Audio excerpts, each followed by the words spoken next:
नमस्ते मित्रांनो, आजच्या व्हिडिओमध्ये आपण पाहणार आहोत exam questions for chapter number 1 linear equations in two variables for class 10 Maharashtra board.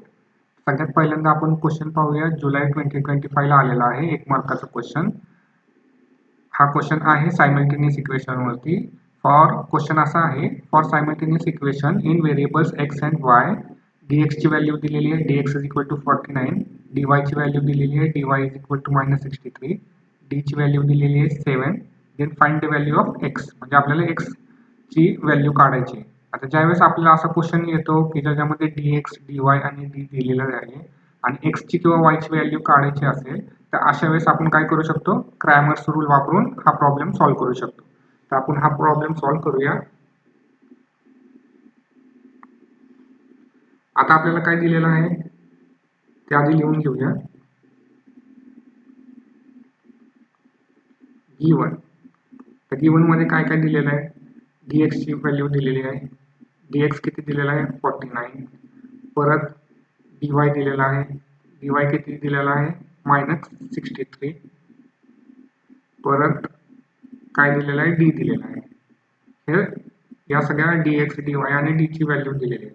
आपल्याला काय फाइंड आउट करायचं आहे, फाइंड x. ओके, आता मी तुम्हाला सांगितल्याप्रमाणे आपण काय करू शकतो, क्रॅमर्स रूल वापरून हा सोडवू शकतो. मग सोल्युशन मध्ये काय लिहाल तुम्ही, solution by using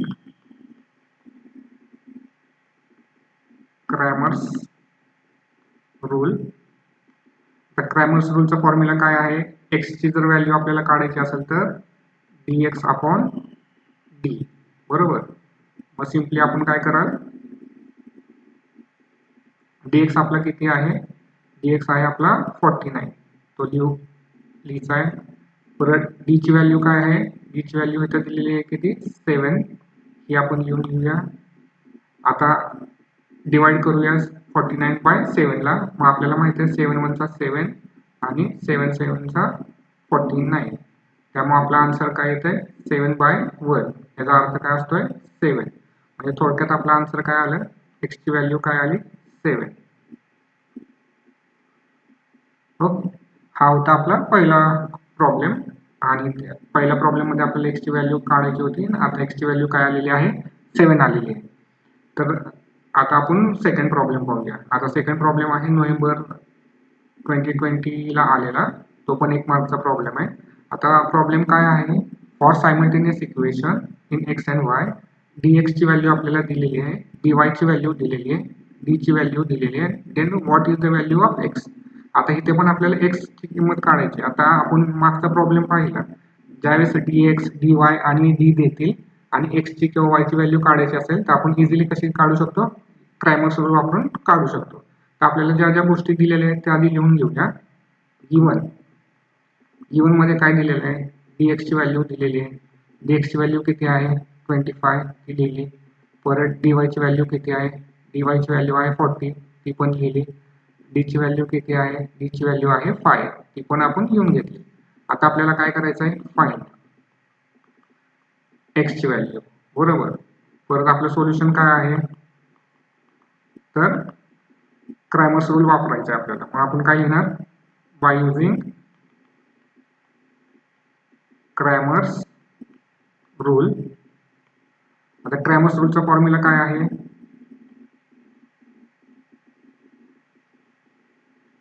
x is equal to dx bye d. आता आपण x चा, कारण की आपल्याला x ची किंमत काढायची आहे त्यामुळे x dx बाय d. समजा आपल्याला y ची काढायची असते तर dy बाय d असं झालं असतं. हा y साठी, हा x साठी फॉर्म्युला. मग इथं आपण व्हॅल्यू टाकूया. dx ची व्हॅल्यू किती आहे आपल्याकडे 25, हे इथे लिहूया. अपॉन d ची व्हॅल्यू किती आहे आपल्याकडे 5, ती इथे लिहूया. आता हे आपण सॉल्व्ह करूया. आपल्याला माहिती आहे 5 1 चा 5, 5 5 चा 25. मग आपल्या इथं आन्सर काय येईल 5/1.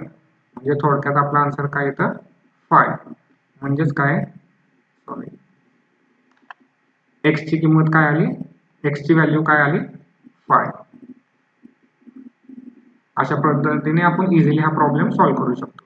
नेहमी लक्षात ठेवा, या dx dy आणि d दियाल तर सिंपल क्रॅमर्स रूल वापरून हा आपण इक्वेशन सॉल्व्ह करू शकतो. आता नेक्स्ट बघूया, मार्च 2018 ला एक क्वेश्चन आलेला आहे सेम. आता इथं आपल्याला काय काय दिलेलं आहे, इथं आपल्याला दिलेलं आहे dx ची व्हॅल्यू दिलेली आहे 25 आणि d ची व्हॅल्यू दिलेली आहे 5. R the value of determinant for certain simultaneous equation in x and y. Find x. आता इथं पण आपल्याला काय करायचं आहे, x काढायचं आहे. सिमिलरली dx आणि d दिलेला आहे म्हणजे आपल्याला काय करायला लागेल, क्रॅमर्स रूल वापरायला लागेल. तर सेम आपण करूया. गिवन काय दिलेलं आहे आपल्याला, dx ची व्हॅल्यू दिली आहे किती 25, परत d ची व्हॅल्यू दिलेली आहे किती 5. आता फाइंड काय करायचे आपल्याला, इथं फाइंड x म्हणजे x ची व्हॅल्यू काढायची ती लिहिली. आता आपल्या सोल्युशन काय असणार आहे, क्रॅमर्स रूलचा वापर करून, म्हणजे आपण असं लिहू शकतो क्रॅमर्स रूल किंवा बाय युजिंग क्रॅमर्स रूल लिहा किंवा सिंपल क्रॅमर्स रूल लिहा. इथं आपण असं लिहू शकतो x is equal to dx upon d. आता आपला dx काय आहे 25 आणि d ची व्हॅल्यू काय आहे 5. तर परत तेच 5 1 चा 5, 5 5 चा 25, म्हणजेच काय हा 5 आहे तसा लिहिला अपॉन 1 म्हणजे 5. म्हणजे आपली x ची व्हॅल्यू काय आली 5. सिंपल. ओके, म्हणजे आता आपण सलग 3 क्वेश्चन बघितले, त्यामध्ये आपण काय केलं, क्रॅमर्स रूलचा वापर करून प्रॉब्लेम सोडवलेला आहे. नेहमी लक्षात ठेवा, dx dy आणि d दिलं तर आपण काय वापरायचं, क्रॅमर्स रूल, आणि अशा पद्धतीने इक्वेशन सोडवायचे असतात, सॉल्व्ह करायचे असतात. ओके, मागचा क्वेश्चन पण तसाच होता. परत हा क्वेश्चन पण तसाच होता मार्च 2018 चा.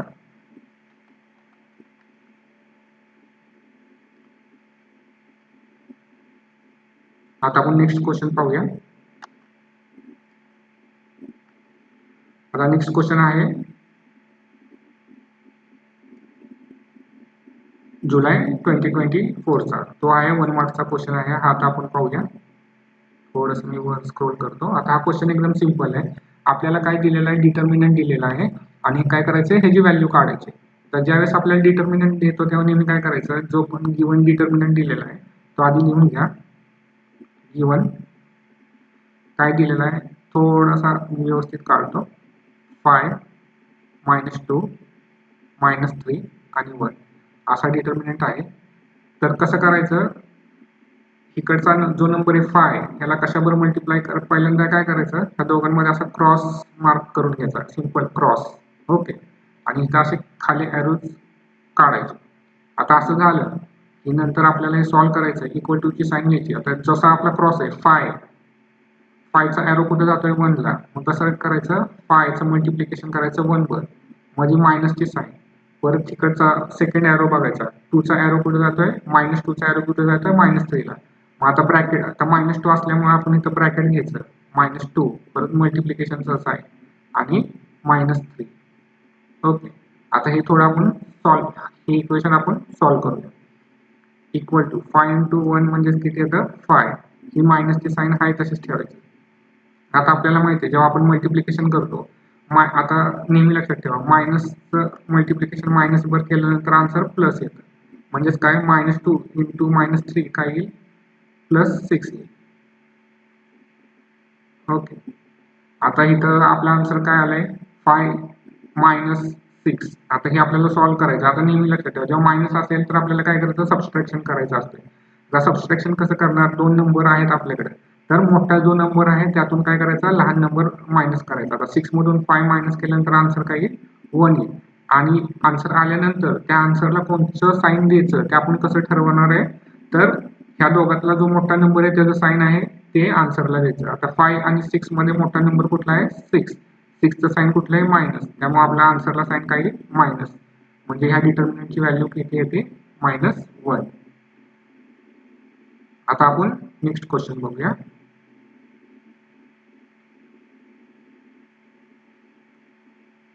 आता मार्च 2023 चा क्वेश्चन पाहूया.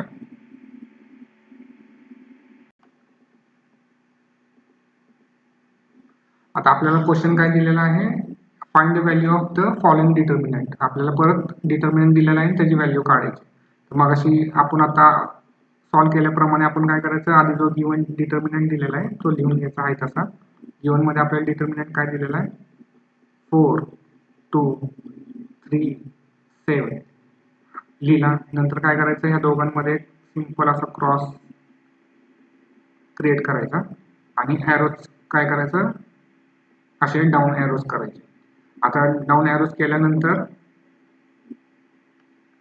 आता आपल्याला काय करायचं, इक्वेशन सॉल्व्ह करायचं. तर कसं करायचं, आधी हा पहिला एरो घ्यायचा 4 हा तसा लिहायचा, मल्टिप्लाय बाय हा 4चा एरो कुठे गेला 7 ला, 7 परत मायनस हा सेकंड एरो घ्यायचा 3 मल्टिप्लाय बाय हा एरो कुठे गेला 2 ला, मग हा इथे लिहायचा असा 2. आता हे सॉल्व्ह करूया आपण इक्वेशन.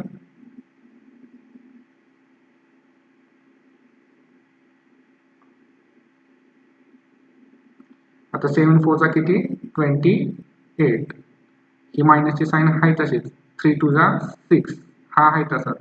आता हे सॉल्व्ह केल्यानंतर 28 मायनस 6 किती येतात 22, म्हणजे ह्या डिटर्मिनंटची व्हॅल्यू किती येईल 22 येईल.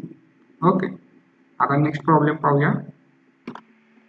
आता आपण काय पाहूया, मार्च 2025 चा क्वेश्चन पाहूया. सिंपल आहे हा क्वेश्चन.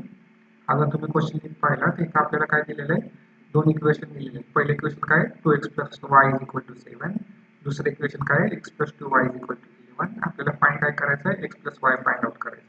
आता जे आपल्याला दिलेलं आहे ते आपण आधी काय करूया, गिवन मध्ये लिहून घेऊया. गिवन आपल्याला काय दिलेलं आहे 2x, पहिले इक्वेशन काय आहे 2x + y = 7, हे काय झालं आपलं इक्वेशन 1. आता दुसरे इक्वेशन काय आहे x + 2y = 11, हे काय झालं आपलं दुसरं इक्वेशन झालं. आता आपल्याला फाइंड काय करायचं आहे, फाइंड करायचं आहे x + y, हा आपल्याला फाइंड करायचा आहे. आता सोल्युशन पाहूया आपण काय लिहायचं इथे.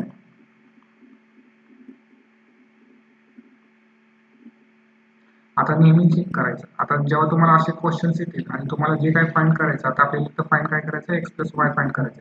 त्यामुळे जे दोन इक्वेशन दिलेले आहेत त्यांचं आपल्याला ऍडिशन परफॉर्म करावी लागणार आहे. समजा तुम्हाला पेपरमध्ये आले x - y फाइंड आउट करा, तर आपल्याला काय करायला लागेल, दोन इक्वेशनचं सबस्ट्रॅक्शन करावं लागेल.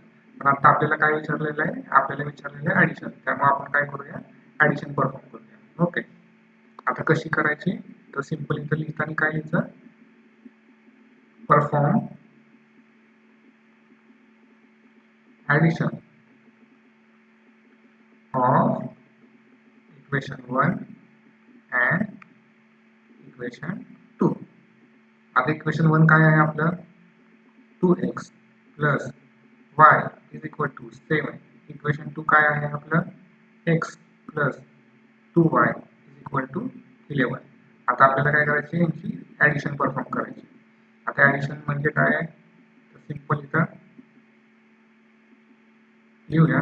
आता इथं 2x आहे इथे आणि इथं x आहे, म्हणजे इथं 1x झाला, तर यांची इथं व्हॅल्यू काय आहे 3x येईल. कसं, तर 2x + 1x = 3x. आता नेक्स्ट काय आहे आपल्याकडे y आहे, y + 2y, y म्हणजेच काय इथं 1 असणार आहे, 1y + 2y किती येते 3y येते. आता नंतर काय आहे 7 + 11 म्हणजेच 18 येते. ओके, आता इथं लिहिताना कसं लिहिणार, प्लस इथं हे 3y, इथं काय येते 18.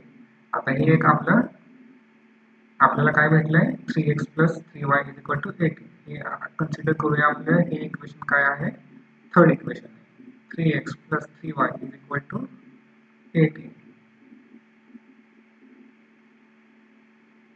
काय झालं आपलं इक्वेशन झालं, इक्वेशन थर्ड. आता आपल्याला काय करायचं आहे, आपल्याला फाइंड आउट काय करायचं होतं, आपल्याला फाइंड आउट करायचं होतं x + y. पण आता इकडे आपल्याकडे काय आहे, जर तुम्ही नीट चेक केलं, x चा कोएफिशियंट काय आहे 3. आता कोएफिशियंट म्हणजे काय, x काय हा व्हेरिएबल आहे. आता व्हेरिएबलच्या शेजारी जो नंबर असतो त्याला काय म्हणतात कोएफिशियंट. आता x चा कोएफिशियंट 3 आहे, y चा कोएफिशियंट पण 3 आहे. जर इथं 3 3 नसतं तर आपल्याला आन्सर भेटलं असतं, पण इथं 3 3 इथं पण 3 आहे, इथं पण 3 आहे, त्यामुळे आपल्याला अजून आन्सर भेटलेलं नाही. आता हा 3 आणि हा 3 आपल्याला काढायचा आहे, तर आपण कसं काढू शकतो, तर हे जे इक्वेशन आहे म्हणजे हे जे इक्वेशन आहे हे पूर्ण इक्वेशन जे आहे हे इक्वेशन थर्ड ह्याला आपल्याला काय करावं लागेल, डिवाइड करावं लागेल कशाने, 3 ने. म्हणजे तुम्हाला रफ मध्ये दाखवतो. आता कसं असतंय की समजा आता 3x असेल आणि मला हा 3 जर काढायचा असेल तर आपण काय करू शकतो, डिवाइड करू शकतो कशाने, 3 ने. फॉर एक्झाम्पल इथं मी जर 3 ने डिवाइड केला तर हा 3 कॅन्सल होऊन इथं फक्त काय राहील, x राहील. त्यामुळं आपल्याला इथं फक्त x हवा आहे, इथं फक्त y हवा आहे. त्यामुळे आपल्याला ह्या इक्वेशनला काय करावं लागेल, 3 ने डिवाइड करावं लागेल. आता ते आपण बघूया कसं करायचं ते. ओके, आता सिंपल आपल्याला काय करावं लागेल, इक्वेशन 3 ला डिवाइड करायला लागेल कशाने, 3. इथं लिहायचं मग डिवाइड इक्वेशन 3 बाय 3. आता मग हे इक्वेशन कसं होईल, 3x प्लस 3y अपॉन 3 हे जे इक्वल टू साइन आहे तसंच 18 आहे अपॉन 3. ओके, म्हणजे दोन्ही साईडला आपण काय केलं, 3 ने डिवाइड केलं. आता हे सॉल्व करूया.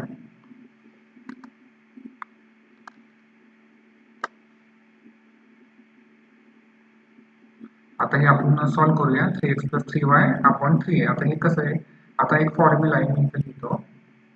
समजा असा असला a plus B upon C जर असला तर हे कसं लिहू शकतो आपण, a upon C plus B upon C असा एक फॉर्म्युला आहे.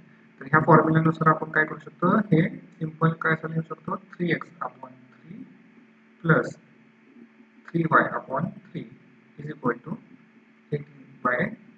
आता हे जर सॉल्व करायचं झालं तर कसं झालं, हा 3 कॅन्सल होईल, मग इथं राहील x प्लस हा 3 कॅन्सल होईल, इथं राहील y हे इक्वल टू साइन आहे तसंच 3 1 चा 3 3 6 चा 18, मग इथं काय आहे 6.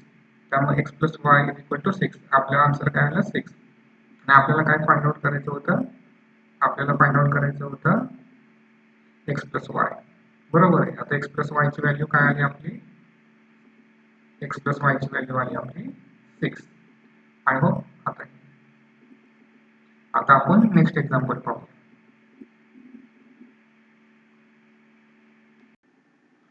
आता आपण मार्च 2024 चा क्वेश्चन पाहूया. तर क्वेश्चन काय दिलेला आहे आपल्याला, क्वेश्चन दिलेला आहे की दोन इक्वेशन दिलेले आहेत आणि आपल्याला काढायचं आहे काय, x मायनस वाय काढायचं आहे. आता सगळ्यात पहिल्यांदा जे दिलेले आहे ते आपण लिहून घेऊया. गिवन मध्ये काय दिले आहे ते आधी लिहून घेऊया. काय दिलेलं आहे, 17x plus 15y is equal to 11 हे दिलेलं आहे आपलं इक्वेशन 1. आता इक्वेशन 2 आपल्याला काय दिलेलं आहे, 15x plus 17y is equal to 21. आता मी इथं लिहितो 15x plus 17y is equal to 21. हे काय झालं आपलं इक्वेशन 2 झालं. आता आपल्याला फाइंड काय करायचं आहे, फाइंड काय करायचं आहे, x मायनस वाय फाइंड करायचं आहे.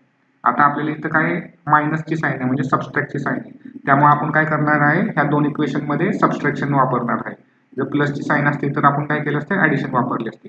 आता सबस्ट्रॅक्शन साठी आपण काय करायचंय, सिंपल सबस्ट्रॅक्शन साठी आपल्याला काय करायला लागेल, एकतर इक्वेशन 1 हे इक्वेशन 2 मधून सबस्ट्रॅक्ट करू शकतो. इथं लिहितो मी, दोन ऑप्शन्स आहेत आपल्याकडे. इक्वेशन 1 काय करू शकतो, सबस्ट्रॅक्ट करू शकतो इक्वेशन 2 मधून, किंवा इक्वेशन 2 आपण सबस्ट्रॅक्ट करू शकतो इक्वेशन 1 मधून. आपण काय कुठलंही ऑप्शन वापरू शकतो. आता आपण काय करूया, हे सेकंड ऑप्शन वापरूया, सोल्युशन. आता आपल्याला काय करायचंय, इक्वेशन 2 काय करायचं, सबस्ट्रॅक्ट करायचंय कशातून, इक्वेशन 1 मधून. आपण लिहिणार कसं, सबस्ट्रॅक्ट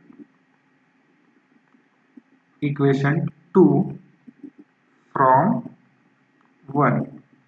आता काय लिहिलेलं आहे आपल्याला, सबस्ट्रॅक्ट काय करायचं, इक्वेशन 2 कशातून करायचं, इक्वेशन 1 मधून. आता इथं जे फ्रॉम नंतर जो लिहितो इक्वेशन ते आधी आपण लिहायचं. इथं आपण काय लिहिणार, 17x plus 15y is equal to 11 लिहिलं. आता इक्वेशन 1 लिहिलं. आता नंतर आपल्याला काय करायचंय, इक्वेशन 2 लिहायचंय. आता इक्वेशन 2 आपलं काय आहे, 15x plus 17y is equal to 21. आता हे लिहिलं. आता आपल्याला काय करायचं, सबस्ट्रॅक्शन करायचे. बरोबर आहे. आता सबस्ट्रॅक्शन करायचं म्हणजेच काय, इथं मी मायनसची साईन लिहितो. हे जे सेकंड इक्वेशन असतं हे आपलं जे सेकंड इक्वेशन आहे, ह्या सेकंड इक्वेशनला सगळ्यांनी मायनसने मल्टिप्लाय करायचं. आता हे करण्याआधी मी तुम्हाला सिंपल रूल सांगतो मल्टिप्लिकेशन. समजा मायनस हे पहिला नंबर मायनस आहे, मायनस इंटू मायनस केल्यानंतर आन्सर काय येतं प्लस. परत मायनस इंटू प्लस जर केल्यानंतर आन्सर काय येतं मायनस. परत प्लस इंटू मायनस आन्सर काय येतं मायनसच. आणि प्लस इंटू प्लस जर केलं तर आन्सर काय येईल प्लस. आता हे नेहमी लक्षात ठेवा, जर मायनस जर विरुद्ध साईन असतील मायनस प्लस तर आन्सर मायनस येतं. आणि जर सेम साईन असतील मायनस मायनस किंवा प्लस प्लस तर आन्सर काय येतं प्लस. आता हेच आपण इथं वापरूया. आता मायनस आणि इथं काय आहे 15x म्हणजे इथं काय असणार आहे प्लस असणार आहे. आता मायनस इंटू प्लस मग काय येईल मायनस. आता आपल्याला माहिती आहे मायनस इंटू प्लस आपण काय लिहितो मायनस लिहितो. तर इथं तुम्ही खाली काय लिहिणार आहे मायनस. तर मायनस इंटू प्लस परत काय येईल मायनस. आता इथं काय नाही म्हणजे 21च्या इथं प्लसची साईन आहे. मायनस इंटू प्लस परत काय येईल मायनस. म्हणजे आता हे जे इक्वेशन झाले 15x 17y हे कसं लिहितं हे कसं आता ह्याचं आपण रीड करताना कसं करणार आहे मी तर रफ मध्ये तुम्हाला दाखवतो. आता हे रीड करताना आपण कसं करतो minus 15x minus 17y is equal to minus 21. आता हे इक्वेशन कसं झालंय minus 15x minus 17y is equal to minus 21. आता असं झालेलं आहे. आता आपण काय करूया सबस्ट्रॅक्शन परफॉर्म करूया. आता 17x मायनस 15x इथं मी लिहितो. आपल्याकडे काय आहे 17x मायनस 15x म्हणजे काय 17 मायनस 15 काय येईल 2x येईल. मग इथं आपला आन्सर काय येईल 2x. आता परत 15y मायनस 17y मग आता इथं लिहायचं 15y मायनस 17y. आता लक्षात घ्या ज्यावेळेस तुम्हाला सबस्ट्रॅक्शन करायचं असतं तर काय करायचं आधी जो मोठा नंबर आहे तर मोठा नंबर कुठला आहे 17 आहे आणि छोटा नंबर कुठला आहे 15. तर मोठ्या नंबर मधून छोटा नंबर मायनस करायचा. आता 17 मधून 15 मायनस केल्यानंतर आपल्याला काय राहतं 2y राहतं बरोबर. आणि जे पण रिझल्ट येईल त्याला कुठली साईन द्यायची तर आता रिझल्ट आपला आलाय 2y तर त्याला कुठल्या नंबरची साईन द्यायची तर त्याला जो नंबर मोठा आहे त्याची साईन द्यायची. इथं 15 आणि 17 आहे. 15 आणि 17 मध्ये मोठा कोणता नंबर आहे हा 17 मोठा नंबर आहे बरोबर आहे. 17 ची साईन काय आहे मायनस आणि 15 ची साईन काय आहे प्लस. तर आपण साईन कशाची द्यायची मोठ्या नंबरची म्हणजे इथं काय देणार तुम्ही मायनस देणार. मग त्यामुळे आपल्या इथं आन्सर काय येईल minus 2y he equal to ची साईन आहे तशी. आता 11 मायनस काय करायचं 21 करायचं. आता 11 मायनस 21. आता परत आपण काय करायचं मोठा नंबर 21 आहे छोटा नंबर 11 आहे. 21 मधून 11 मायनस केल्यानंतर आन्सर काय येतं 10. आता हे जे आन्सर आले ह्याला कोणती साईन द्यायची तर मोठ्या नंबरची साईन द्यायची. आता इथं मोठं कोण आहे 11 आणि 21 मध्ये 21 मोठा आहे. मग 21 ची साईन काय आहे मायनस तर आपल्या आन्सरला काय येणार मायनस 10 साईन येणार. मग इथं आपला आन्सर काय येईल मायनस 10. हे झालं आपलं इक्वेशन. आता ह्याला आपण काय म्हणूया थर्ड इक्वेशन म्हणूया 2x minus 2y is equal to minus 10. आता आपल्याला कोणती व्हॅल्यू फाइंड आउट करायची होती x मायनस y ची व्हॅल्यू फाइंड आउट करायची होती. पण इथं x आहे त्याचा कोएफिशियंट काय आहे 2. इथं y आहे त्याचा कोएफिशियंट काय आहे 2.